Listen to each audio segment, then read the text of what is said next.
Hello everyone, my name is Hamza Yaqub and this is my Apple infograph. Almost everyone's heard about Apple and the products they sell. For some who might not know what those products are, they sell iPhones, MacBooks, headphones, Apple Watches, and many other products. The four economic indicators that are in this infograph are the number of Apple stores, the company's stock value, their net income, and their total iPhone sales. As you can see, on June 2020, a lot of these numbers they were much lower than they currently are right now. The amount of Apple stores went up from 271 to 511 between June 2020 and June 2021.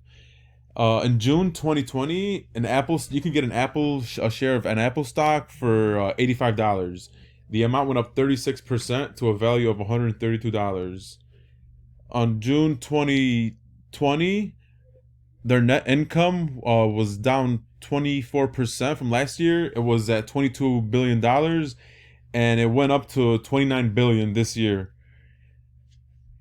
iPhone sales also went up 44% June 2021 from June of last year. It was at 32 million June 2020, and June 2021 it went up to 57 million, 44%. I believe the number of Apple stores will increase in the upcoming quarter due to the company's popularity and by the amount of revenue they're bringing in. I also believe the value of the Apple stock will decrease within the next month due to the amount of COVID and Delta variant cases there have been lately. A lot of people might start selling their Apple shares. I believe the net income will increase during the third quarter of 2021 due to the new products they're releasing. iPhone sales will definitely rise in the third quarter of 2021 due to the release of the rumored iPhone 13.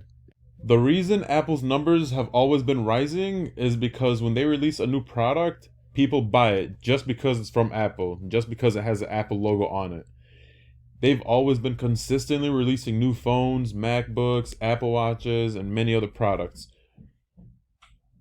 If I was a part of Apple's Economic Advising Council, I would tell them that they need to expand and open a lot more Apple stores internationally. While there are 271 Apple stores in the US, there are only 240 of them everywhere else in the globe.